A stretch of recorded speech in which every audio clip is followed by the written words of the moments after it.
morning, everybody. Really love this music. I know I keep saying it, but Pretzel.rocks has a pretty good selection. It's just their chill station. Just kind of, I like the relaxed, but sometimes upbeat music that goes on here. Well, everybody, it is Friday. That means it is your time to set the content. It's your time to tell me what you want to talk about. What is it that is on your mind? And of course, I do like to have a few subjects that I'd like to discuss just in case no one shows up. Because that does happen when you have a very small channel like mine, and not everybody knows that you're going to be going live, and you got to have a pretty wide array of people that know you're there. And since we moved this channel away from my main channel, programmingmadeeasy.com, it's difficult to garner a lot of people. It's difficult to get people to change. They've subscribed to that channel, and they have to actually be active. They have to be watching. They have to be constantly up to date on what's going on your channel, and not everybody is like that. So, first and foremost, what's going on over here with this guy? All right, what's going on with the cat? Remember that from yesterday? Well, did anybody have a guess as to who that is? What's going on there? No? Okay. I didn't see any comments. Nobody posted what they thought it was. That is Vigo the Carpathian. Vigo the Carpathian. And he's just had a cat, a cat head added instead of his original head. I'm sure you guys have probably seen it. You know what? Maybe let's see if I can find the original image. I think I have the original image somewhere. Hopefully this does not get me banned on YouTube, which is something I'm going to be talking about a little bit later on today. Let's see. There's Vigo. That's Vigo the Carpathian. Oops, that's why. That was from Ghostbusters. Yes, that popular TV. I'm sorry, there was a TV show for the longest time when I was a kid. Let's move that around. Ooh, move around. Let's switch this back over to the cat. I kind of like the cat a little bit more. Oh, wait, here's Vigo. I have him as a. There we go. I did set him up as kind of like a background if I needed him to be. See, there's the original Vigo in the background. Looks kind of creepy stare. I always like that scare. That stare was kind of a cool thing. No actual history. Vigo the Carpathian doesn't actually exist. It's just a character from the movies. Anyway, so hopefully you guys are ready for a fantastic weekend, to go. I mean, it's Friday. It's May 31st. I do have a little bit of news. I am not going to be on next week. I'm not going to be available for a week. There's just some stuff that's going on that I'm not going to be available. I got work to do, and I can't really get into it, but I'm just not going to be around for about a week. And it's nothing bad. Trust me, there's nothing wrong. It's just some stuff that I got to do. And I hope you guys can understand. It's kind of an exciting thing for me. So I'm sorry if you guys are going to have to go a week without me. And I do also want to apologize for those days that I am just not up for getting up at early in the morning and to get this thing done and prepared and stuff. Sometimes I don't even have material. Look, it's tough to come up with something to talk about every single morning. But today, so every Friday, I try to make it about you guys. I try to make it about your questions about what you guys want to talk about. And the only way that can happen is if you guys join me live. And that's going to be 7:30 every morning on the weekdays from Monday through Friday. That's the schedule that I'm trying to adhere to as best as I can. And please forgive me those days that I can't do it. I think we've all been there. Various, either you got a headache in the morning or you stayed up really late the night before. And, I'm dedicated to you guys, but hey, this thing doesn't make money. It's not something that I do for the money. I'm just here to kind of chat with you guys and talk. And that's why I'm doing it. And because of that, there's really, the incentive is just to talk to you guys. There's not really much there in the way of, it's not my job. It's not, how I make a living. It does add a little bit, but not this channel. That's for dang sure. The Programming Made Easy channel does bring in a little bit, but I do this for you guys. I do this because I want to talk to you and see what you guys have to say. And I hope to get more of you guys on board. I know it's kind of tough. It is, it's in the morning. It's when you guys are getting ready for work or you're at work. You got stuff to do. You can't always join. But that being said, if you can join, please just drop your comment either in the comment section below this video or, in the live chat. If you're live right now and you do join us, please just let me know what's on your mind, and I'd love to chat with you. So, Vigo and I here, the colloquial we, I don't know. So we do have a couple things. The first thing that I want to do is just kind of go back over what the week's events have been that I've talked about. And I've only made a couple of videos because we had a shortened week this week due to Memorial Day. We did have Memorial Day this week. So Monday, I was obviously off. Now we're talking about Tuesday, Wednesday, Thursday, only 3 days. And one of those days, I was not willing to wake up. So I did not get up. But I do have, a couple of things that we did talk about on this stream back on the 28th. So that was Tuesday. We talked about GitHub and how they were going to have a sponsorship program. And I think that is absolutely fantastic. I think that that's great. It's kind of the combination of what a lot of, it's not a new idea, right? It's not a new idea that you would have some sponsorships, right? YouTube's been doing this for forever.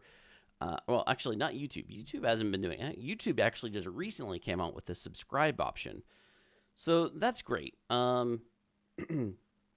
GitHub rolling out the sponsorship program for developers to get basically funded by the community, I think is really good because look, I'm one of those crazy wackadoos that thinks that money is kind of speech, right? Like it's my personal property. It's my, when I earn income, when I earn money, I should be allowed to disperse it however I see fit, to whomever I see fit. And having GitHub open up an option for me to fund projects that I like is fantastic. And even if I owned a corporation, let's say I owned an investment firm, this would be something that I might actually look into. Like, hey, here's some technologies we'd like to invest in. And instead of just completely buying something, instead of just, let's give you, I don't know, 5-10 grand and see what you do with it.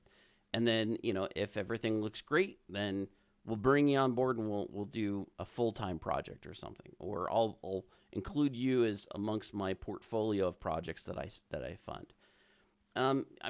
I'm not saying that that's what's going to happen. I'm just saying that's one of the possibilities. The ability to disperse the money how you see fit to whom you see fit is a very important thing. It's that economy. It's that economy of ideas getting supported financially, right? And that's something else and that's kind of the broader topic of what I kind of want to talk about today, outside of whatever you guys come up with. So, if you guys have something you want to talk about, please, again, drop me a comment in the chat. So GitHub is rolling out this sponsorship program, which is fantastic. I think that's great. The other thing that was announced this week was Microsoft announced Modern OS, right? And they said a Modern OS, and I showed you guys in that video how basically the blog post mentioned Modern OS 12 or 13 times, but then, just kind of wrote it in as Modern OS with a lower M, and then once they actually did it with a capitalized M, indicating the actual proper title of something, and, proper title being Modern OS. So the big takeaway here, I think, is that the next operating system that Microsoft is going to create is going to be called Modern OS instead of Windows. And we saw, back in 2015, Microsoft announced that this would be the last release of Windows. Windows 10 was going to be the last release. And so now they're talking about their Modern OS, and it seems like that's going to be the actual name. Now, that may be the unofficial name. Sometimes companies have an unofficial name, and then once they are ready to roll out to production, they relabel it with something different. It's entirely possible. I don't know what the time frame is of when they're going to release that new modern OS, but it's going to be based upon cloud. It's going to be cloud-based. Almost everything, I think, is going to be cloud-based. The compute engine is going to be cloud-based, I think. The data storage, I think, is going to be cloud-based. Really, all you're going to be doing is just like turning on your computer to connect to the web, and the web's going to have everything. And for their part, like Microsoft, I think, is doing this. The main thing is subscription-based cost, right? They're going to be able to have an income that is coming through subscription rather than the one-time fee of buying software. So Microsoft, I think, is trying to change its model in order to kind of stay ahead of the curve on some of that. Now, I think that positions, if that is what happens, I think this does position, say, Linux in a very good way, because Linux operating systems are, 100% localized. They're not cloud-based. And so it's entirely possible we could see a rise in Linux. We could see perhaps a flavor or two of Linux get accepted as what can be installed. We'll see. I mean, the main reason why Microsoft still has dominance in this market is because when you buy a PC, it already has Windows 10 installed. Who's going out there buying a PC that has Linux installed, right? Like, that's not, you don't go to Best Buy, and at Best Buy, they've got a laptop on there, with all the specs, and they're like, oh, but it's got Linux operating system on it, right? They're not doing that. They're putting Windows 10 because that's the operating system everybody's accepting. Unless you're going to go buy an Apple, right? If you go buy an Apple product, then you got to deal with the Mac OS. But I think this does position that if it becomes that way, I think there might be enough of a backlash that, like, against this total cloud-based platform, that there might be enough people that say, what are the alternatives? That companies like Best Buy or Fry's Electronics or whoever you're going to for your electronics, they might start saying, well, you know what? We need to pick an operating system other than Windows 10 because we're not selling enough of these things. Because of Microsoft's decision to go to the cloud, we might end up going a different route. And people don't want to necessarily buy, they don't want to buy something that all their data is going to be put on the cloud, right? That's something that a lot of people are still unwilling to do, even though we're basically putting all our stuff on the cloud through Facebook and Twitter and YouTube and whatever else, right? We have Google Drive, we have OneDrive from Microsoft, we have all of a sudden the real popular one, Dropbox. There we go. There's a lot of stuff that we're already putting up there on the cloud. So maybe there's going to be a pretty wide sale exception of what's going on there. But at the same time, I think that there's a lot of people that are hesitant. I'm not sure that I would want to do that. So those are the two things that were talked about this week. I'm definitely curious to hear you guys' thoughts. And don't forget to drink your coffee. Got to have your coffee before you start your day. So, I was talking a little bit earlier about how GitHub is rolling out the sponsorship program and how I like this especially because what it's going to do is it's going to essentially open up the market to developers, right? It's going to allow for us as, income earners, we could then disperse our funds however we see fit. Like, for a good economy, for a healthy economy, that's what you need. You need to be able to disperse the funds appropriately. And if enough of us enjoy a product and we're willing to spend money on it, then those products should thrive. And then the ones that don't do very well should not thrive, right? Our money speaks for us in a lot of ways. The money that we give over is kind of our endorsement of a product. And so having GitHub roll out this sponsorship program means that we are kind of endorsing that product. We are choosing to put our funds behind that particular person. But there's a problem also with how you earn income can suddenly disappear. It can, especially in the online marketplace, in the market space, I guess you could call it. It's very easy for these platforms to say, yoink. And that's a real serious problem. It almost seems like there needs to be, I hate to say this, but like a creator's rights, right? That if you are a content creator on any of these platforms, and that's going to include GitHub too, because I think that when you're developing software and you're putting it out there on the GitHub platform, you're really a content creator just in a different form. It may not be entertainment, but it is something. You are creating something for the masses and people are utilizing it. And so I think there needs to be perhaps this discussion about the rights of the individuals who are developing the content and having their monetization just taken away from them at the whims of the platform itself, right? This is a serious problem because you have especially here in America, we have the freedom of speech, right? We have the ability to say freedom of speech, but we're really only that protection. It only happens in public situations where the government might come and tell you no, right? The government can't say you're not allowed to have that freedom of speech. And unfortunately, I think that it's getting increasingly more and more that all somebody has to do is say that's hate speech, and now all of a sudden that protection no longer exists. And we're not there yet, but we're getting there, right? That's a serious problem.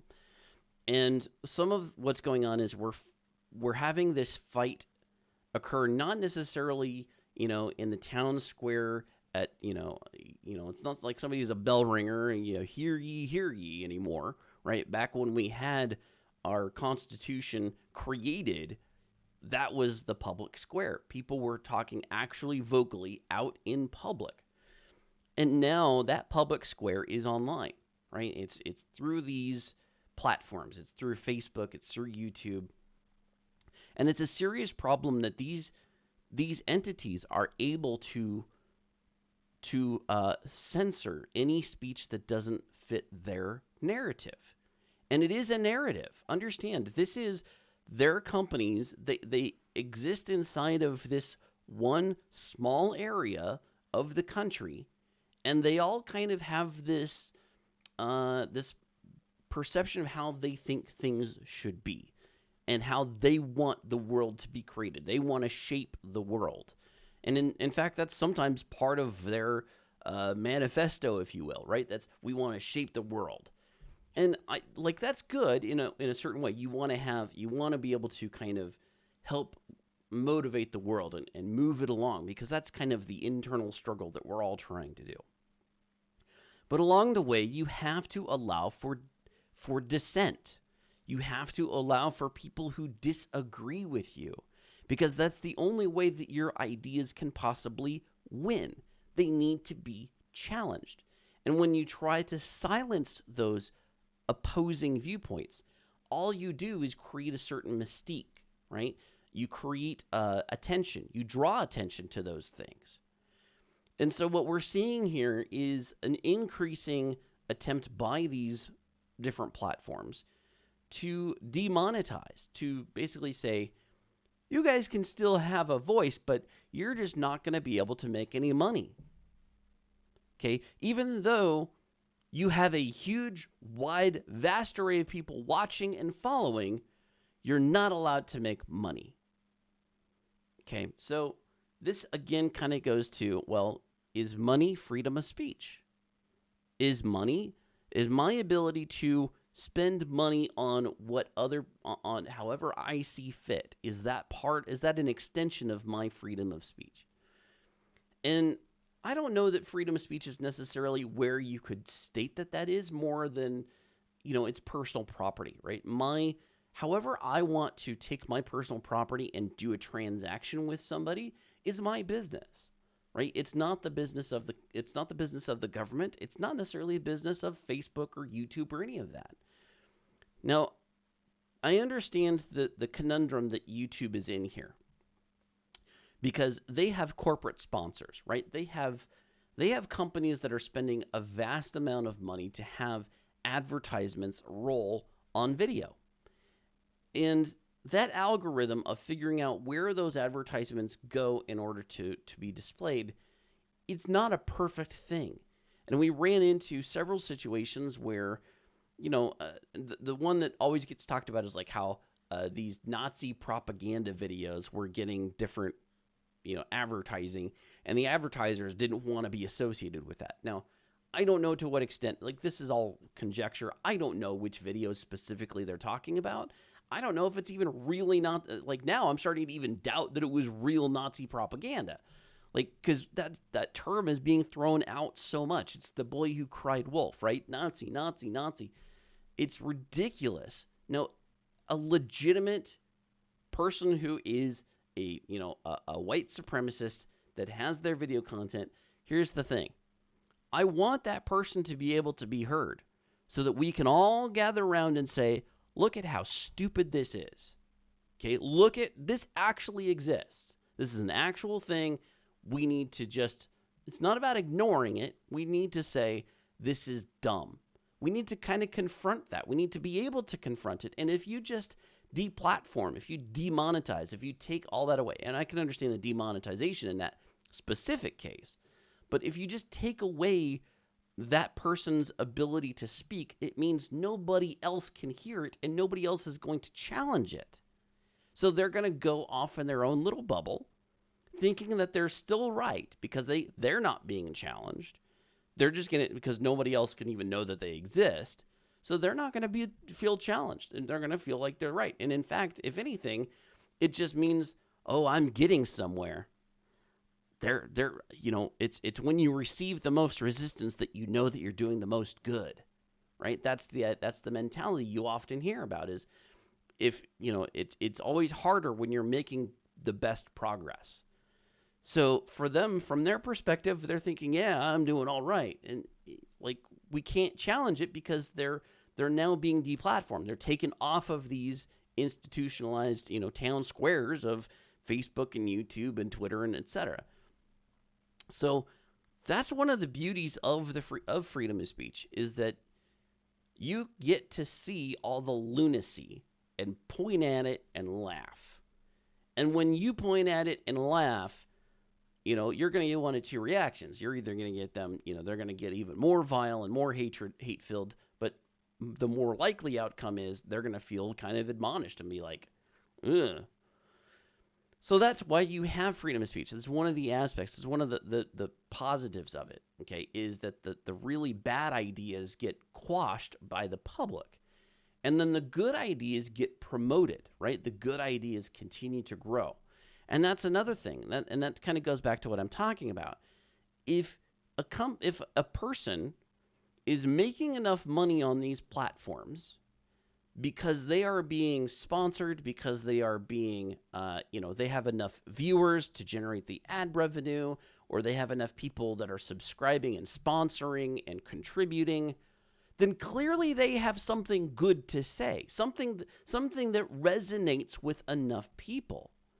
So the last thing you should do with somebody like that is take away their ability to make money, especially if they're 2 or 3 million viewers, right? If there's, or even 500,000 viewers, you should not be taking that person's platform away because all you have simply done is said you are not welcome because of your opinions or your viewpoints or your content. And now the very people that were enjoying that content are going to get not mad at the person who is doing the content. They're going to get mad at you. They're going to get mad at you, Facebook and YouTube and Twitter, okay? Because you are the one taking away something that is entertaining to them. It's sort of like when, if you were to take, let's say, Firefly. It's like, let's say that in the middle of, season 3 of Lost, you just said, well, we're done with this. Okay, you might have saved a lot of people at the very end who watched Lost and were like really disappointed with the season finale or with the series finale. You might have saved them a little bit there, but you would have pissed off millions of viewers because that show a lot of people loved to watch. I watched it a little bit. I wasn't that big of a fan, but I mean, it's kind of a well-known, established thing that this was a good show. A lot of people enjoyed it. A lot of people watched it. And then at the end, it just kind of stank for the finale. But if you just took a show midstream, Game of Thrones, like, what if after season 4 you were like, no, we don't really like this, so yoink. Like, we didn't like the Red Wedding, so yoink. Right? That's what's going on. Like, we disagree with this content. It has the Red Wedding in it. A bunch of people die. Yoink. That is the worst possible thing you could do. And now you don't get to see the resolution of things. You know, there's the entertainment that we love to watch and see would just suddenly disappear. That's what's happening for these deplatforming and this demonetization. When you demonetize, you are, even though, yes, they could technically still post up videos, they could still have people watching, people are going to be they're not going to be happy with you because that person or that company or that group that was making those videos can no longer afford to make them. So it's kind of like a silent killer, right? It's kind of this silent way of taking that person off the platform and stopping them. Even though you're not actually stopping them, even though you're not actually removing them, you are removing them in a way. It's just going to be a slower death. So, you know, we've got a bunch of these instances. So, like, here, where'd it go? There we go. So the big one, I mean, this one's well known, and I've talked about Sargon of Akkad here before. You know, it's a shame what happened to him. He went for MEP, right? He has an actual legitimate political party that he is a member of, going around talking to people. I mean, he's one of the few people actually doing this. I don't know if you guys have ever gone to his channel, but he does do. Let me just pull it up here real quick. Sargon of Akkad. Come on, computer. Sargon. Come on, Bluetooth. Uh-oh. My keyboard just quit on me. Of course. It's all YouTube. It's a conspiracy. Let me see if I can get this back up. Where'd you go? Where'd you go, Bluetooth? Keyboard connected. If I do this, uh-oh. Huh? Uh-oh. Now my speaker's going crazy because I just turned off Bluetooth. Connected to PC. Okay, let's see if my keyboard can work here. Dang Bluetooth keyboards. There we go. Okay. Sargon of Akkad. Sorry about the technical difficulties. You know, in the middle of something of a live stream, the last thing you want is a technical difficulty. Nope. Okay. So here's Sargon's channel, and I'm not gonna display too much here, but he went and did a bunch of live chats with people. Like, he went out to the street, you know, like man on the street kind of thing, and confronted anybody who wanted to talk to him. Here's your microphone, talk to me, right? I want to hear the opposition. Tell me why you think this is bad. Tell me why you think UKIP is bad. Tell me why. Let me try to convince you. And it's kind of like the whole, you know, Steven Crowder's, changed my mind, right? But it's not really under that format. It's just, here's a microphone. Let's chat. Like, I know you disagree with me. Let's chat. Let's discuss what's going on. Do you know of any politician that's doing this kind of thing? Like, anybody running for office that's just like, here's a microphone. We're going to record this and it's going to go up on YouTube.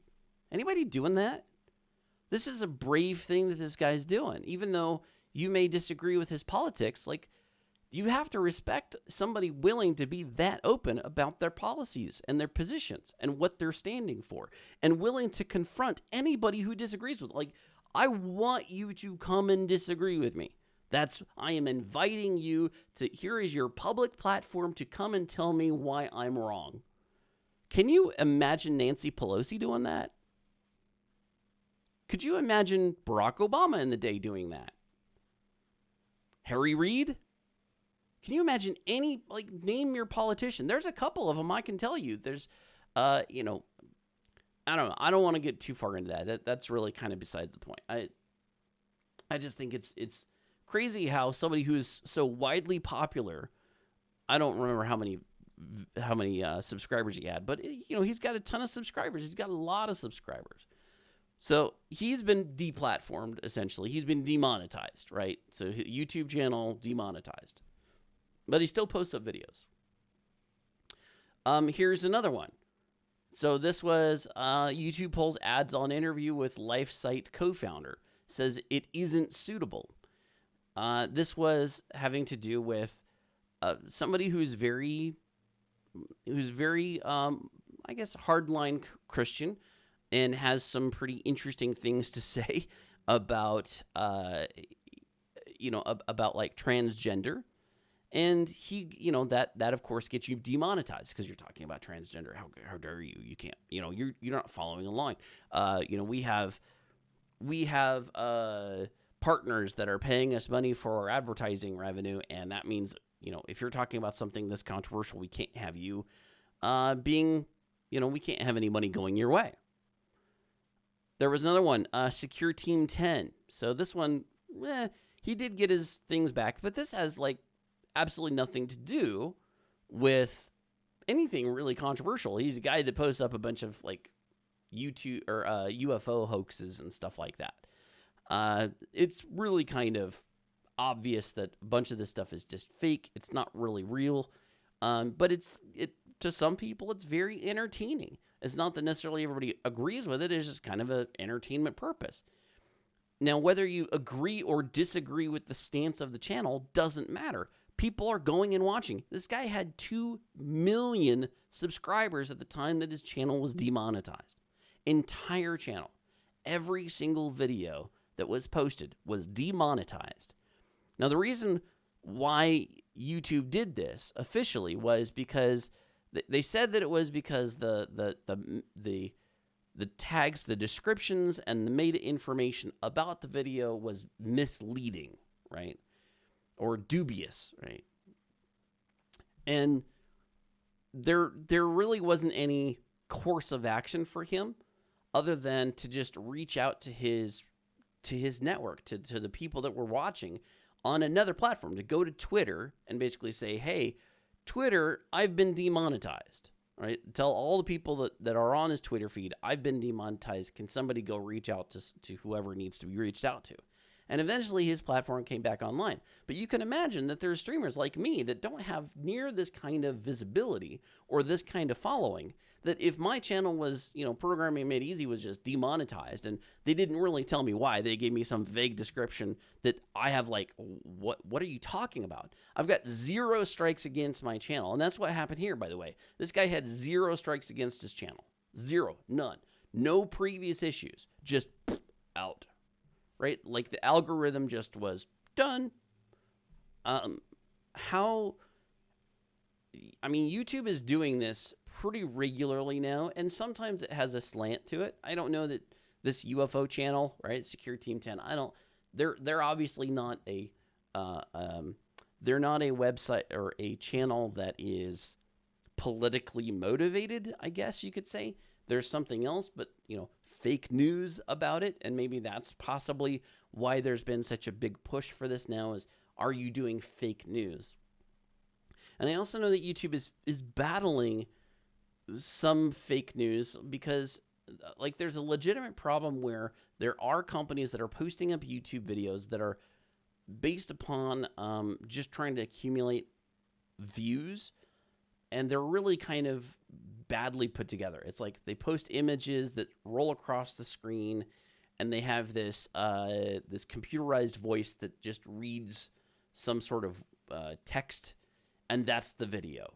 And then they repost the exact same video over and over again with different wording and different images and different formats. But it's like the same thing over and over again. And all they're trying to do is just garner more views. So there is a legitimate problem YouTube is trying to solve in a lot of cases. But in the process, they haven't offered up anybody like Secure Team 10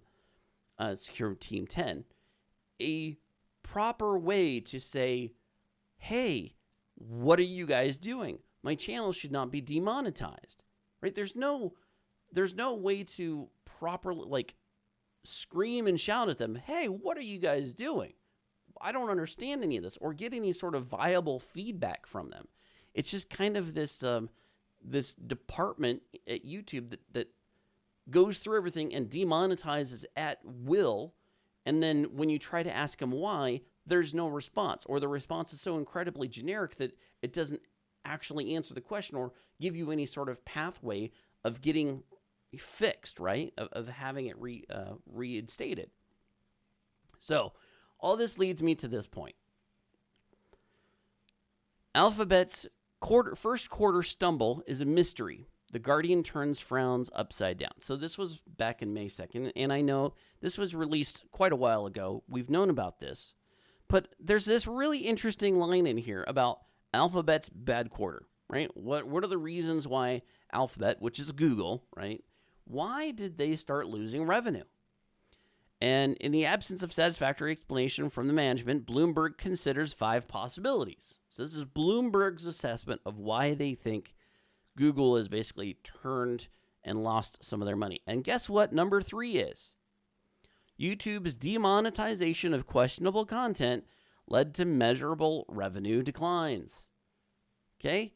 YouTube users are clicking less, a negative trend referenced on the investor call. So YouTubers aren't clicking as much. They're not interacting as much. Gee, I wonder if that has something to do with the fact that you are not promoting normal, like YouTube is a platform. Well, let me backtrack just a second. If I wanted to watch TV shows, I'd turn on my TV. When I go to YouTube, what is it that's being advertised to me? More TV shows, like NBC Late Night, right? That's a bunch of their trending videos are like NBC and CBS and whoever, like these television shows, clips from TV. If I wanted to watch those things, I wouldn't be coming to YouTube to watch it.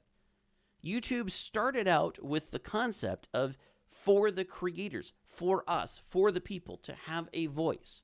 How do you get a Justin Bieber? Right? How do you get a Justin Bieber? You get a Justin Bieber because he was popular on the YouTube platform that was all about you, just anybody could become a content creator. Anybody. You didn't have to be in the industry. You could just go and put your stuff live. And that was the quintessential moment that YouTube became a movement, right? It became what you could go to in order to just see what people were putting out there for their own entertainment. And we were kind of this community of people that were just having a good time on YouTube. But now all of that, all of the creator content is being pushed aside for this mainstream media push, right? If you go to YouTube and you go pull up their now trending section, what is trending? Official Call of Duty, right? Lionsgate movies, right? Does that sound like content that has been coming from a creator? I don't know who Mr. Beast is, but 7.6 million views. Okay. That's one content creator. Stephen Luke, the Jonas Brothers, FaZe Clan, America's Got Talent, NBA, Katy Perry, The Ellen Show, GQ, Britain's Got Talent, Pixar, Netflix, PlayStation, ABC News. Right? There's a little bit of some content creator stuff in here, but a good chunk of it is being pushed out because they're going for these, what's going on ABC News, right? Cubs player in tears after foul ball hits young girl. So if I wanted to see this, if I wanted to know what's going on ABC News, I'd be watching ABC News. I'd be turning on my TV to see what they have to say. I wouldn't be coming to YouTube to watch it. I'm just saying, that's the platform I go to. I want to watch TV, I'm going to go to my TV. I'm not going to come to my computer and go pull up YouTube. I watch YouTube to find the content creators. I watch YouTube to see what the people have to say and what the people are coming up with. And I'm perfectly fine with YouTube coming up with their own content. Like, I'm a huge fan of Cobra Kai, right? That's a YouTube Red video series, right? I'm a big fan of that. But this has just got to stop. This pushing out of the content creators, demonetizing them because you don't agree with their content. Eyeballs should be what count, right? That is what should make somebody popular, is I like to watch it for this content. And if that's the case, then pay that person, okay? Don't give me this ABC News stuff because I don't care. If I wanted to know about ABC News, I'd go watch ABC News, right? I wouldn't come to see what's trending, to see what YouTube says is interesting, only to discover, oh, you mean it's just more mainstream stuff, like what's going on with Netflix and Pixar. If I wanted to know all these things, I'd open up Netflix, right? I've got a Netflix subscription. I can just go watch it, right? I come to YouTube to see what Andy Mason has to say. I want to see what Jenna Marbles has to say. I want to see what FaZe Clan has to say, right? I want to see this kind of content. Why are you continuing to push all of this crap on me? Yeah, okay, America's Got Talent's a great show. It's great that I can come and see video clips. That is not what I want to see, though, on this list. I come to YouTube for the creators. All right, so that's one of the main reasons I think that we're seeing the first quarter for Alphabet is seeing a turn downward in their revenue, is because they're doing this kind of crap. They're demonetizing the stuff that's popular, and they're promoting the stuff that we already know where we can get it. If we wanted to see those TV shows, we'd go watch those TV shows. We don't come to YouTube to go watch it. It's just the bottom line, and that's where I think Google and Alphabet are going wrong. All right, well, I think that's going to wrap it up for today. Thank you so much, everybody, for joining me. I know it's just a bunch more of me complaining. All I do is just come on here and complain. I got to get over that. I got to find some more positive content to discuss. That's why I need your guys' help. I need you guys to tell me what you want to talk about. What do you want to discuss? What is it you like to... My wife is in fashion, so we talked about shopping. I guess that was a pretty good video. I don't know. My wife seemed to like it. Well, Vigo and I have to split. We got to get to work. Thank you so much for joining me on this Friday. I hope you guys have a great, wonderful weekend. Don't forget, I will not be around next week. Sorry, guys. Sorry for the inconvenience. But I will be returning the Monday after. So thanks for watching, everybody. I hope you guys have a wonderful weekend and next week. Thank you so much.